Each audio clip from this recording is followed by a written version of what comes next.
నమస్తే. మంత్రి పదవులు ఏ రాష్ట్రంలో ప్రభుత్వం అధికారంలోకి వచ్చిన తర్వాత మంత్రి పదవులు అనేది చాలా కీలకం. వారికి ఒక కీలకమైనటువంటి శాఖ అప్పచెప్పి చాలా సిన్సియారిటీగా పనిచేస్తాడు, ఈ శాఖను నడిపించగలుగుతారు అని చెప్పి ఆ తర్వాత పార్టీ కోసం కూడా కొన్ని సంవత్సరాల పాటు సుదీర్ఘకాలంగా పనిచేస్తే మంత్రి పదవులు ఇస్తారు. సో తెలంగాణలో కాంగ్రెస్ పార్టీ అధికారంలోకి వచ్చి ఎన్ని రోజులు అవుతా ఉంది మీ అందరికీ తెలుసు, ఎన్ని రోజులు అవుతుందో.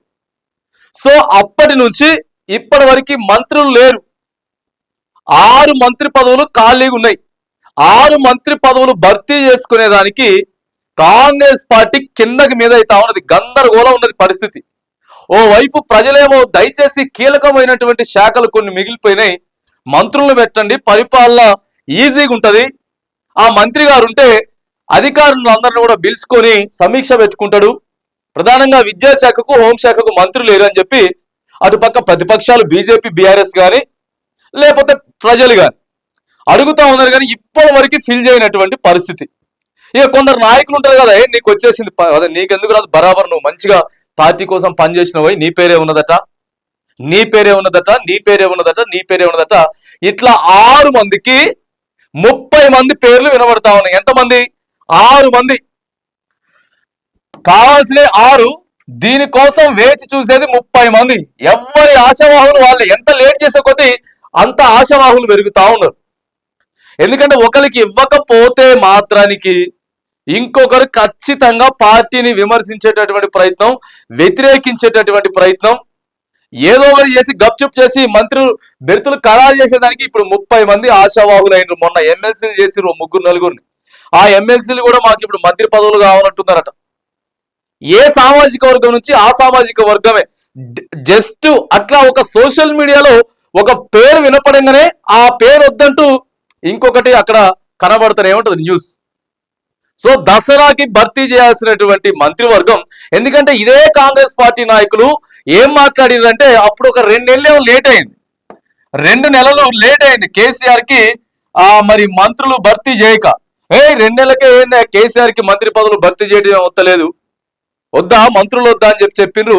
మరి ఇవాళ దాదాపుగా 16 నెలలు అవుతా ఉంది, మంత్రులు లేరు.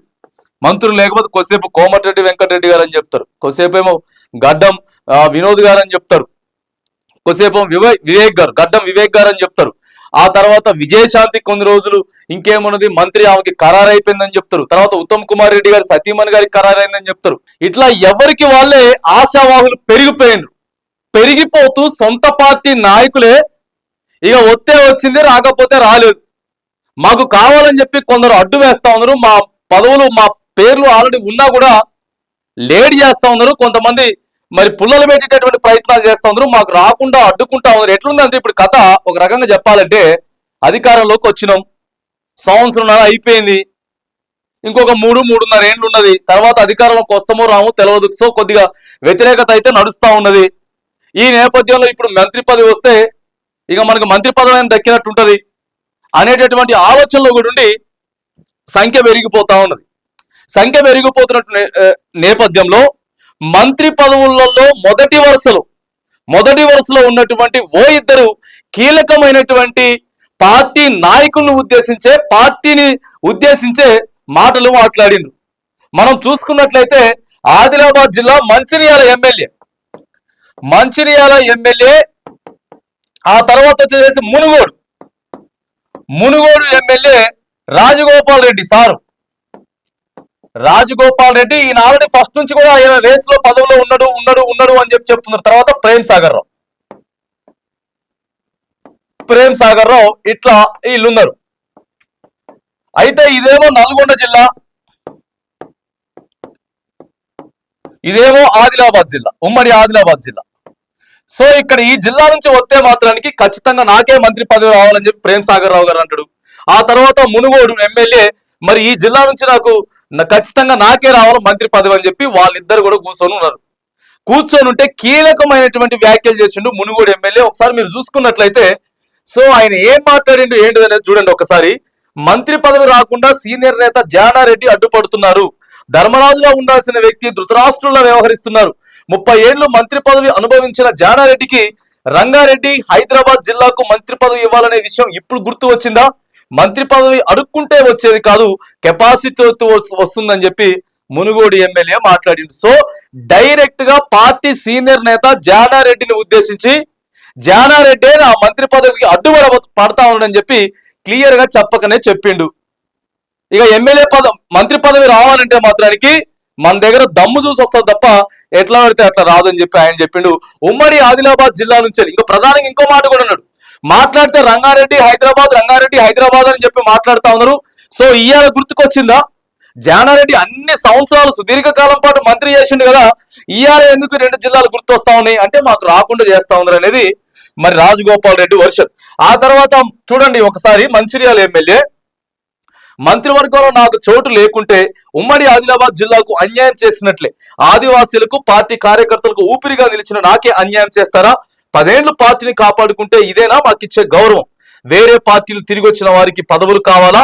ఇలా ఇస్తానంటే కుదరదు అని చెప్పేసి మరి ఉమ్మడి ఆదిలాబాద్ నుంచి ప్రాతినిధ్యం నాకే ఇయ్యాలి, ఇక్కడ మరి ఆదివాసులు ఎక్కువ ఉన్నారు, పార్టీని 10 సంవత్సరాలు లేవు నేను కాపాడినా అని చెప్పి ఆయన చెప్తా ఉంటే, ఆ తర్వాత ఎమ్మెల్యే గడ్డం వివేక్ కూడా కీలకమైనటువంటి మాటలు మాట్లాడింది. ఏం మాట్లాడిందంటే, నేను బీజేపీలో ఉంటా అని చెప్తే నాకు సో కేంద్ర మంత్రి పదవి ఇస్తా అని చెప్పిర్రు, కానీ ఇక్కడ మంత్రి పదవి కూడా ఇయ్యలేకపోతా ఉన్నారు.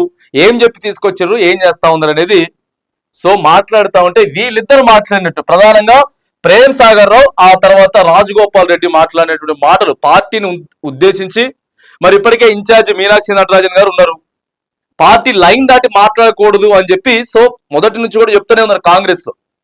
మరి ఈ ఇద్దరు అసహనం వ్యక్తం చేస్తూ మరి కొంత వెయిట్ చేయకుండా మాట్లాడేసిర్రు, వస్తే వచ్చింది లేకపోతే లేదు, కావాలని చెప్పి కొంతమంది అడ్డుపడతా ఉన్నారు. ఇంటర్నల్ గా ఎన్నో జరుగుతా ఉన్నాయి, ఇది కథ అది ఇది అని చెప్పేసి మస్తుగా బయటకు వచ్చి ఒక పెదవి దాటి ఒక మాట మాట్లాడారు.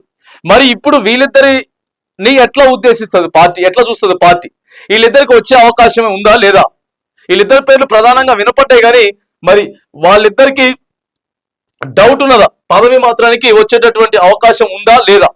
వీళ్ళిద్దరికి పదవి కొంత మరి ఎట్లా ఇంటర్నల్ గా పార్టీ ఏం చూడబోతా ఉన్నది, లేకపోతే వీళ్ళిద్దరిని ఇప్పుడు తప్పించేటటువంటి అవకాశమైనా ఉందా? ఒకవేళ తప్పిస్తే ఏంటిది అనేటది మాత్రానికి వీళ్ళిద్దరు ఈ నేపథ్యంలో మరి ఒక హాట్ టాపిక్ గా మారిండు. అన్ని దినపత్రికలలో సోషల్ మీడియాలో కూడా మరి కాంగ్రెస్ పార్టీ అధిష్టానాన్ని క్వశ్చన్ చేసిర్రు వీళ్ళిద్దరు ఎమ్మెల్యేలు.